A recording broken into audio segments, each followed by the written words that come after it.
Hver Pétur Óskarsson? Já, Hafnfirðingur, alinn upp í Hafnarfirði og var í Kviðstaðaskóla, Lækjarskóla, Flensborg, óþekkt barn og erfiður unglingur, fór svo sem skiptinemi til Austurríkis þegar ég var 18 ára, sem var svona reynsla sem að breytti svolítið lífi minni. Ég var hjá fjölskyldu í Tírol í Austurríki, þar sem að ferðaþjónustan var orðin svona alvöru atvinnugrein og þau voru með lítið gistiheimili og svona sjálfbæran rekstur. Þau voru með kjúklinga og hænur og kalkúna og beljur og það var mikið slátra bak við hús og elda fyrir gestina, tínd epli og perur og búin til snafs og svona svolítið sjálfbær ferðaþjónusta sem þau voru með. Og þar svona kviknaði hugmyndin af því að fara í ferðaþjónustu. Það mörg horn að líta hjá formanni SAF. Nú ertu nýkomin að fundi á Íslandsstofu. Hvað var að gerast? Það var verið að kynna nýjustu afurðina sem auglýsingaherferð sem á að fara í á Bretlandsmarkaði núna á næstu vikum. Og við erum búin að bíða mjög lengi eftir því að við höfum ekki fengið neitt auglýsingafé í almenna landkynningu á Íslandi síðan 2022. Þannig að þetta í fyrsta skiptið sem að við erum með budget til að fara með svona af stað og það var ákveðið að gera það núna í vetur á Bretlandsmarkaði, en hann mjög mikilvægur fyrir okkur yfir vetrartímann og það var bara verið að kynna þetta í fyrsta skipti og bara lítur mjög vel út. Einn af lykilþáttum í íslenskri ferðaþjónustu samkeppnishæfnin. Hvernig staðan erum við að gefa eftir? Já, það má segja það. Meðan við erum með krónuna svona sterka, þá dregur það úr samkeppnishæfni allra útflutningsgreina á Íslandi. Við búum auðvitað við það í ferðaþjónustuna, við erum með frábæra vöru, við erum með íslenska náttúru og við erum með heimsklassa ferðaþjónustu víða og varan okkar góð, en hún líka mjög dýr og við erum þar algjörlega upp í þakinu hvað það varðar. Og við höfum auðvitað áhyggjur af því að ef að aukin skattheimta það sem að koma skal, að þá muni það draga úr samkeppnishæfninni og bitna þá á einfallega tekjum og þeim verðmætum sem við erum að búa til. Þannig að samkeppnishæfni eitthvað sem að við þurfum að fókusa á í greininni og stjórnvöld auðvitað líka, eins og þau bera þar mikla ábyrgð á umhverfinu sem við erum að vinna í. Heldur að íslensk stjórnvöld og valdhafar séu búin að gleyma því hvernig ferðaþjónustan kom eins og björgunarbátur í kjölfar efnahagshrunsins?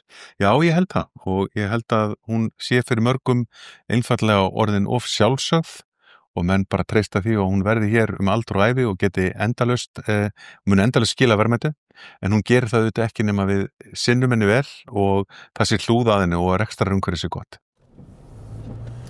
Pétur, formaður SAF, hann svolítið mikið að ferða á flugi. Já, það má segja það. Þetta kemur svona í bylgjum, en eins og dagurinn í dag, ég byrjaði á að fara í forsætisráðuneytið, þar sem að ég og framkvæmdastjóri Samtaka atvinnulífsins vorum að fara yfir stöðuna í kjaraviðræðum flugumferðarstjóra og Samtaka atvinnulífsins og nú síðan fór ég niður í Borgartún, hitti starfsfólkið skrifstofunni. Það auðvitað ferðaþjónustu dagur framöndan og ýmislegt í gangi.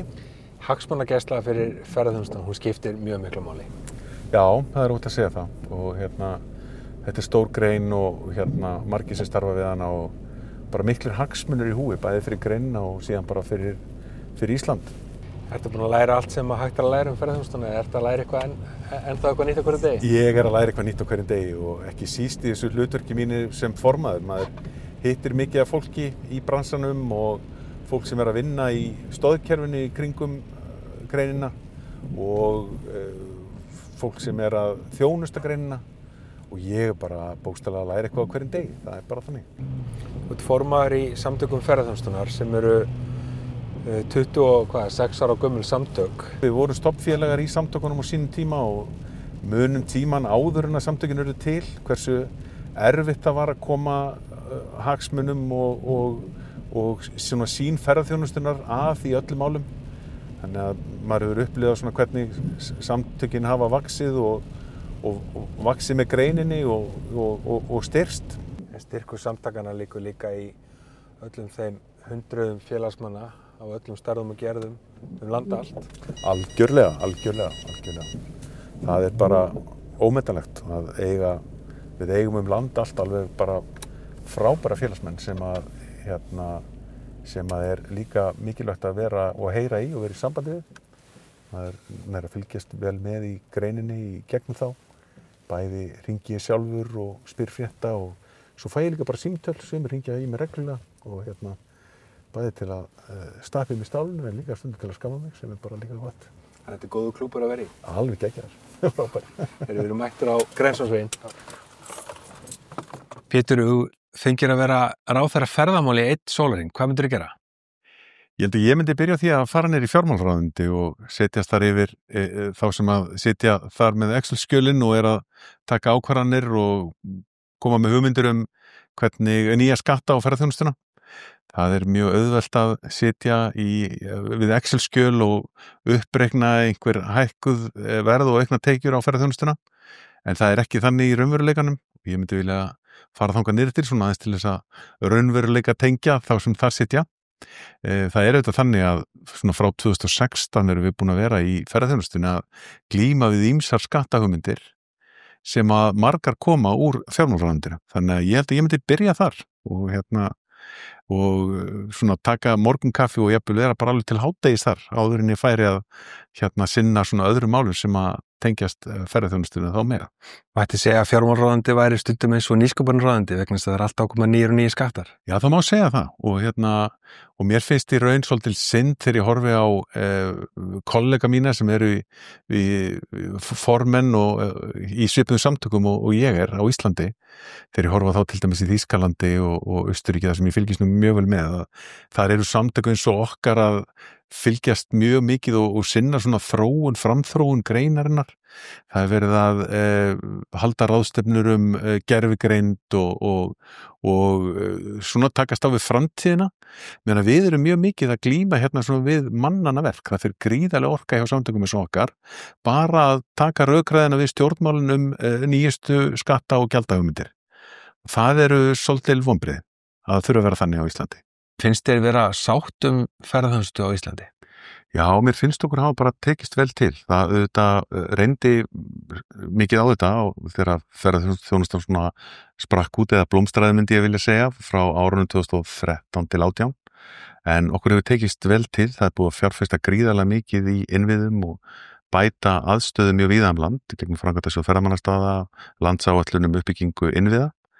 Þannig að það er búið að laga mjög mikið af þeim vandamáli sem við rákust á og ég hef það á tilfinningun að þjóðin sé með okkur og maður sér það á könnunum sem eru gerðar að almenningur er sáttur við ferðaþjónustuna og mun sáttari heldur en stundum umræðan svona gefið til kynna. Þannig að ég hef það á tilfinningun að þjóðin sé með okkur í liði.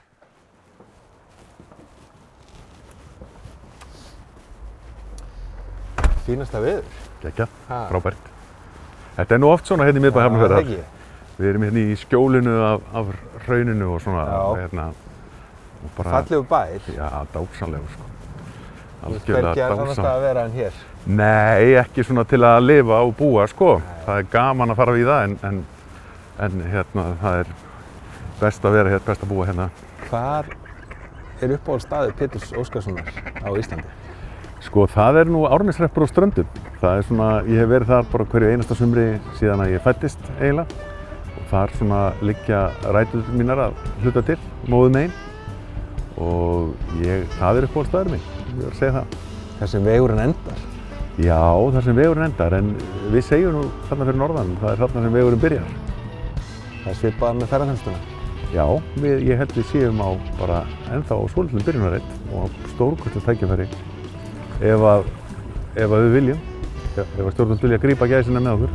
Nokkrar hólur í veginum en bjart framundan? Það er auðvitað einhverjar hólur í veginu núna og framundan, en maður horfir á stórmyndina, þá er mjög bjart framundan í íslenskri ferðaþjónustu.